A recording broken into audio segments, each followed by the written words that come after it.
jam hiire mon bandiraɓe tedduɓe musidɓe sehilaɓe joniral jamma bela yo Allah yurmo musidɗo men Diallo Siyafu ɗum en garti ha hande e deftere mawɗo men Bacca Ba nde o inniri mandacratie joni garten koye peeñgol nayyi nokku o ko galle laamorgo bureau keeriɗo président ñalawma ko dewo hono dimanche waktuji ɗi ko waktuji 19 pawɗi hojomaji 21 tawtornoɓe ñande hen ko président gawlo président kalfinaɗo lawol président kalfinaɗo nder leydi président kalfinaɗo koppareje e bonje président kalfinaɗo caggal leydi président kompihiɗo internet informatique président wondude e directeur cabinet politique président président ƴefti konngol o wi sen ƴewtodima hande en leeli fuɗɗade batu men seeɗa wona haydara noon so haalde gonga ko yidde yañude batu ngu tan ha jagorde goɗɗe keeƴe hen saabu hunde nde fuɗɗima wonde sérieux no fewi bon gawlo président heɓɓiri wi gonga celluɗo président hunde nde so ummana law ma wonko telɓini ɗum law président heɓɓiri wi gawlal mum yaggata o wawa ɗaccude mukko hami gasna haalde kalfinaɗo nder leydi président wi o wawa ɗum wona jum oto tambino hoorema président mbimi o wawa jikku ko faaf so ɓorama ne wiltat gawlo président heɓɓiri o haali elle cuniɗo o wi a yiide a hersata hay président leydi ndi no diɗorino ko kanko woni hoore hande hade janggo so tawi aɗa wawi ƴettade yeeso président ala ko donkuɗa wadde président heɓɓiri wi eyyi gasi cinen ko poɗɗen wadde ko o wi hande noon alay saago cuɓaɗen waɗoɓe déposé candidature am so ɗum ɓenni cuɓaɗen jaaho to jandiyankoɓe to ngam waddude mabɓe conférence de presse kono ko adi ɗum kalfinaɗo koppareje ma waɗanen situation finance so ɗum yawri kalfinaɗo caggal leydi nafori haalande en eyyi o haalana en no yiiri darde ɗe leyɗele mawɗe ɗi jogui e 3e mandat mo ha tengti noon e France aywa kalfinaɗo koppareje emin keɗima kalfinaɗo koppareje e bonje président o wi président a jarama no fewi situation finance o koko waɗi kirtiɗe no fewi boom so en dañani hesɓerinde ñammadi tekkude ummide FMI walla banque mondial walla ko famɗi foof l'appui budgétaire taw comme d' habitude ummorto men koto France hunde nde moƴƴata haala konngol arti président o futtini guite elle payɗo o wi ha ko ka haala woni ko annama haalde ɗum ko adi hande ko annama haalde ɗum e conseil des ministres kalfinaɗo koppareje e bonje président wi ala président mi haalanimo ɗum e téléphone ma won joni lebbi ɗiɗi walla ɓuura kono kala nde kalmi mbiyata wonko woƴi yimɓe ko wona finance woƴi yimɓe ko 3e mandat président heɓɓiti o wulli o mbimi wona gonga way an ɓuuri andude so kalis ala 3e mandat miijotaki sa renaki min an prochaine remaniement addi waɗa ha dow kalfinaɗo koppareje e bon président o haaldi sees teere e dande less o wi a yejjid mataw président kono min gawlo président heɓɓiti wi onon kam oɗon e mala président wima ala mbiya en joni noon jiɗɗa wiide président o penowo kalfinaɗo nder leydi président heɓɓiti haalaka o wiyan gawlal ɗumanajum ko wondima hen so kalfinaɗo koppareje ne haalda e kalfinnoɗo ɗum o ko nanguima hen gawlo président wi an kam sukku mi haaldanima kalfinaɗo lawol président wi eyo koye koye batu wona kala kalduɗo hunde goto e men fof ne jogui hen yiyande mum koye démocratie gonɗen en gonani e démocratie walla e dolécratie gawlo président heɓɓiti wi on jiide on jii kadi de o nantima kadi ha tiiɗi eko suuhaɓe internet ɓe kalata ko an ɓuuri andude hay goto waɗani ɗo dolécratie kono min kam mi ronkata hutorade férécratie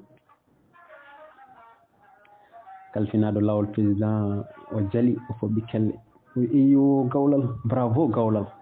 hande kam a woni intelligent hay sinno seeɗa holko firti férécratie gawlo président wi ñaw mata cikkiɗa ko jannguɓe français ɓe tan gonata intelligent min hay goto e moon ɓuranimi wonde intelligent mi aadini Allah hay président e hoore mum ɓuranimi wonde intelligent konngol arti président o moosi seeɗa caggal ɗum o artiri yeeso o wi gawlal joni de kam a murti an aɗa wawi wonde président gawlo président o jaali haw serki i jam président to cikkata somi waɗi no mbaɗɗa ni kay mbiɗa wawi wonde président président muusi kadi lawol gongol wi ñaw holno mbaɗmi gawlo président heɓɓiri wi mbiɗa anndi kay président mbaɗɗa ko férécratie kalfinaɗo lawol président wi an haalan yimɓe ɓe taw ko woni férécratie gawlo président heɓɓiri wi an so haalde gonga aɗa woni bet e niil no feewi kalfinaɗo nder leydi président o wi on jii ngal gawlal ngal ɓoyata haalde ko moƴƴi ko ɗum woni wonde intelligent ko ɗum woni janngude français konngol arti président o artiri yeeso o wi joni noon gawlal holko woni férécratie mo mbaɗmi ha keɓmi laamu gawlo président o woni signude seeɗa o jaɓani huccidde e président o wi anne président mi gajoromo tan an yimɓe fof ne gandi to ndewɗa koye lawol démocratie ha laamiɗa lamminɗa banden kalfinaɗo lawol président wi eyo hoto dog gawlal haala ha laaɓa ñaw aɗa huuli reedu ha mayɗa te a waɗata jaam mbimi haalan yimɓeɓe ko woni férécratie gawlo président heɓɓiri wi mata cikku toon férécratie ko systéme mo moƴƴani férécratie ne moƴƴi ha maayi férécratie kay ko funtude yimɓe tan ha heeɓa laamu guila e yankinade miski kinade nehi kinade julɗi kinade walli kinade ko noonne moƴƴi kinade lesɗi kinade bandi kinade famɗi kinade yurmi kinade lorli kinade ha heeɓi peeje ɓutte ɗe jomum ne andi wawa wadde ɗum respecté kalfinaɗo lawol président wi yo gawlal jiɗɗa wiide président waɗi ko ɗeɗo gueɗe foof gawlo président heɓɓiri wi an ka nafiki way min kay mi wino président hutoraki férécratie ala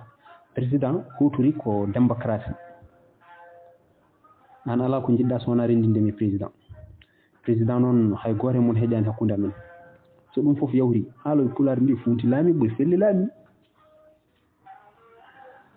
kalfinaɗo nder leydi président wi ɗumanajum ala ɗo yano artiɗo wonno a haali ha laaɓi ceer président waɗi ko férécratie gawlo président heɓɓiri wi onon kam mata on cuusa haalde ko woni e ɓerde mon ko hoto kalne kam komi haalani so tawi tan jiɗɗon wiide président ko férécrate o wona démocrate kaale tan ha laaɓa omon ɗo hucciri e mon konngol arti e président o artiri yeeso o ƴeewi montor makko wiyay sen batu ngu yonti te ɓoyata jeewo jamma nodda hirande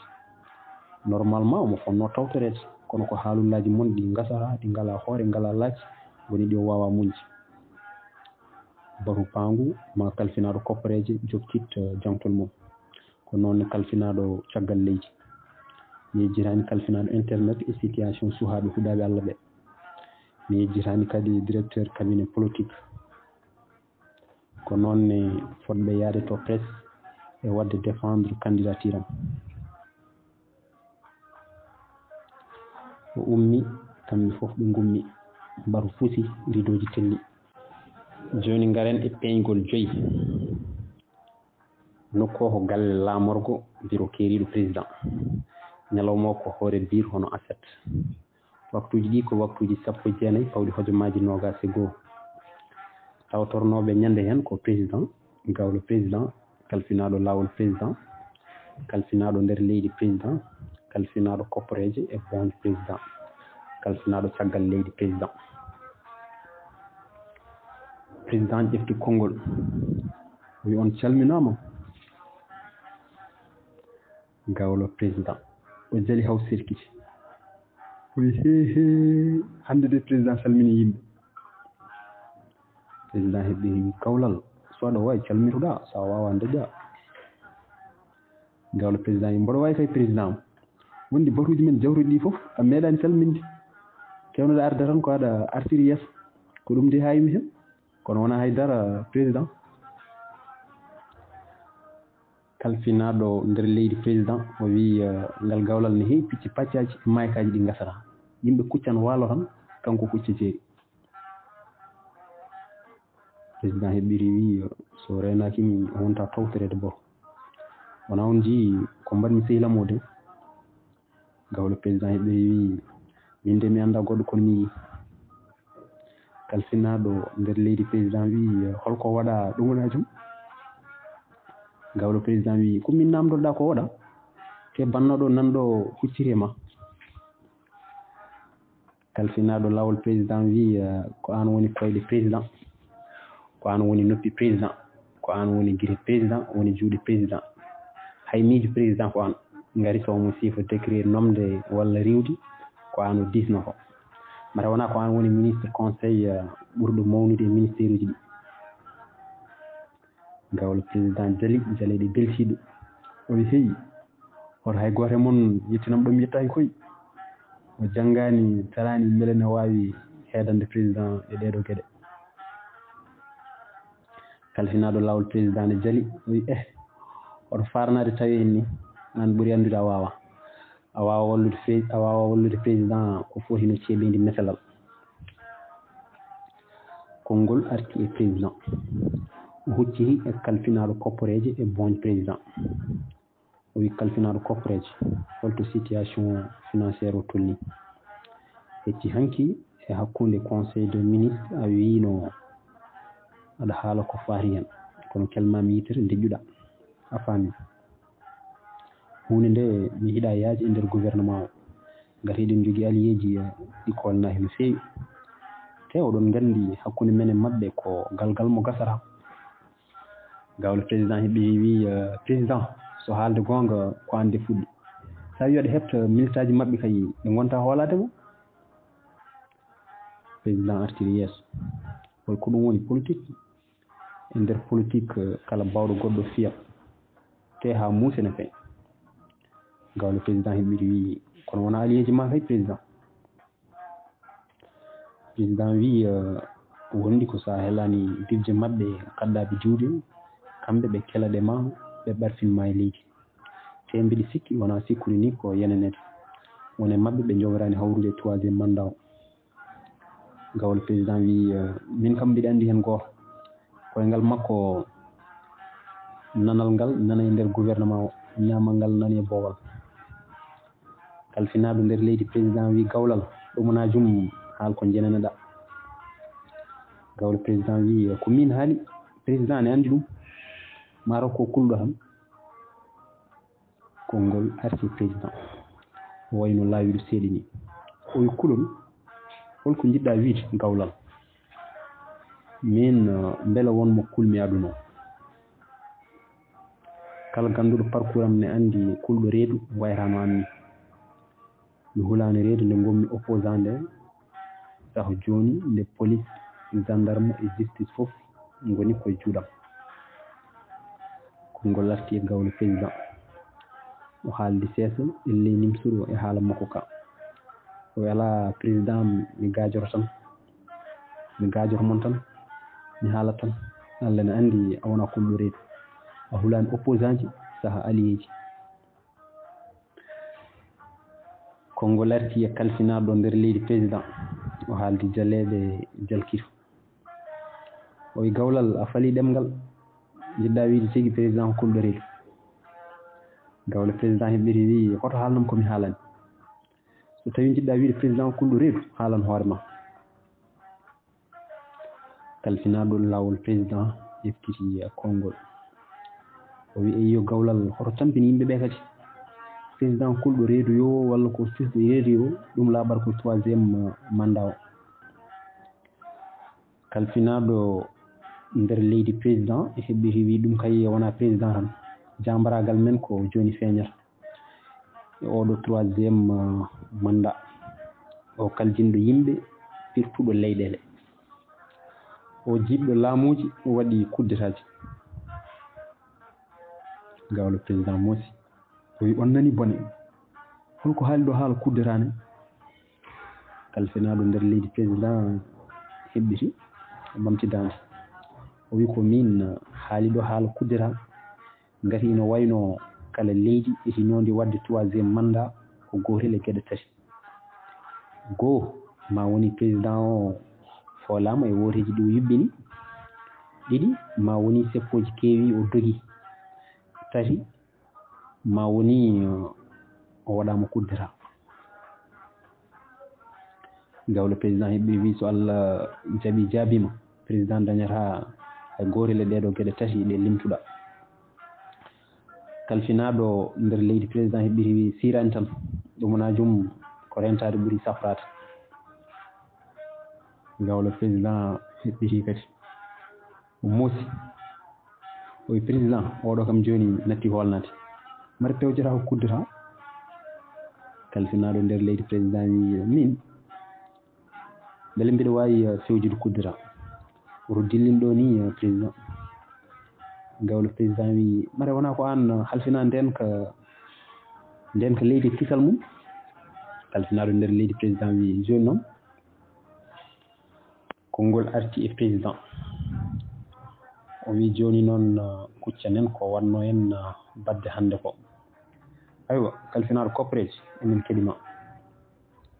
kalfinaɗo koppereje e bon président o wi ay président situation régli président ngaaɓi huno o suuti juuɗe makko ɗiɗi o hoyni mbildi biri makko o wi ha alhamdulillah gawlo président heɓɓiri wi a haalata ko ɓuri ɗum welde ko woni hunde nde waɗi fayida président wi sukku wayi gawlal gawlo président mi sukkima président ko weltare mawde tan de gondumi président wi a wawa weltade ha ɓurani gawlal min tekkuɗo aduna rondi najore oɗon gandi mo suusa bone laamata gawlo président wi sabato wi feggeyni won mbiɗo e whatsapp wonde laamu men ngu foti innerede komo suusa fenade laamata kalfinaɗo nder leydi président moosi o wi arne ɗum wona jum ko noon mbiɗa walla gawlo président wi hoto toñam mboɗo mooli Allah sinno ko fenade tawanno koye jani ɓooyi konngol arti président o hucciti e kalfinaɗo koppereje omo yirɓini wi kalfinaɗo koppereje holno situation régliri kalfinaɗo koppereje e bon président o wi président mbaɗmi tan kono gouverneur ji Afrique francophone kewɗi keewi wadde ni komi ñamliɗo koppereje tan ha teddumi gawlo président wi a waɗi ko moƴƴi kalfinaɗo koppereje yantude hen gam troisiéme mandat o yawta alay saago Faray yanta hen kalfinaɗo nder leydi président wi so haalde gonga Faray naɓe ni joni natti holnade so hunde nde wuuli tan ɓe keewi ko sortade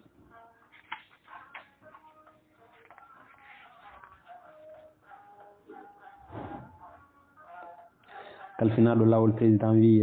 yo haali gonga kalfinaɗo nder leydi tumnade hoore mum ɓuuri tumnade goɗɗo wona Faray wona Allemagne gawle président heɓɓi wi an gonɗa koye wadde sabotage a meeɗi yiide walla nande Allemagne ne waɗa intervention e aduna he ha tengti noon e leyɗele Afrique kalfinaɗo koppareje e bon président heɓiri wi hay goto meeɗani yiide gati Allemagne ne wawani hoore mum Faransi naaɓe noon pawi koyɗe mumen koye dow balaɓe ɓaleɓe Afrique naaɓe soɓe pawriɗe tan ɓe murɓoto haɓe muuɗo leydi te ɓe gonta ummade ha darga daro kalfinaɗo lawol président koye min foof e famɗude gandal Faransi woni koye gonga mum gati goto foof andi ko intérêt leydi mum gawlo président heɓiri wi cabatu wi feggeyni mi yii taktakere goto o wi ardiɓe Faransi gandi ko intérêt leydi mumen kono ardiɓe Afrique gandi ko intérêt koye mumen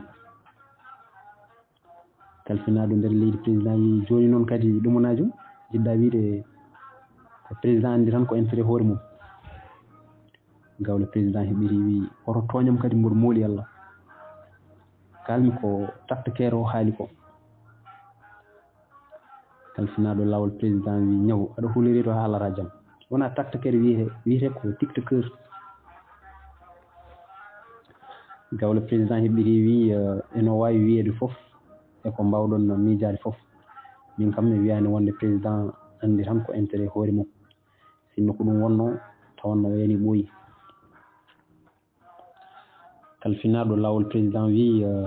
ɗum liɓata président gawlal won président ji Afrique gondi e laamu ma won joni hedde duuɓi capanɗe tati eko fawi ndennede ala koɓe ndeni sowona intérêt France gawlo président wi ɓen ko yimɓe leydi mumen goni aɗa ndendinaɓe na ceerti e leyɗele Afrique kewɗe kalfinaɗo lawol président oto tampin hoore ma ni enen e yimɓe heddiɓe foof ken gotum enen foof ken mburu te mburu foof ko fari kala ko kewi e dow mabɓe ne wawi wonde ne wawi kadi kewde e dow men kalfinaɗo nder leydi président wi kono noon ko rentade rende hoore mum ɓuuri sirde gawle président heɓiri wi ononne so tawi tan kon fuɗɗiɓe sikkitade président kaale tan ha laaɓa ceer ko ɗum ɓuuri wadde ɗo taaro yirlomo gasata e yiilo bangomo huɓata kalfinaɗo nder leydi président o wi hay goto o waɗani ɗo taaro yirlo walla yiilo bango ɗumanajum konngol arti e président o wayno kabɗo ni o ƴeewi montor makko wondude artirde yeeso o wi haala ka yoni ɗo le temps passe en joyi batu ngu ha dimanche garowo e on saaha maen peññin candidature o e public caggal ɗum cuɓoɗen nawowo candidature o e jahoto presse on jarama mbaleni jaam o ummi kamɓe foof ɓe gummi baru fusi ndidoji telli gollal tati gasi ɗon ɗum noon bandiraɓe tedduɓe musidɓe sehilaɓe enen ko ɗo karten ha ñande wonde so Allah jaaɓi garten e gollal nayyi woni feññinde candidature président ha leydi ndi foof tina e kadi e hol yahoɓe mato waɗoyde déposé candidature makko ɗum noon koye jewte faade wonede so Allah jaaɓi Allah jarama on jarama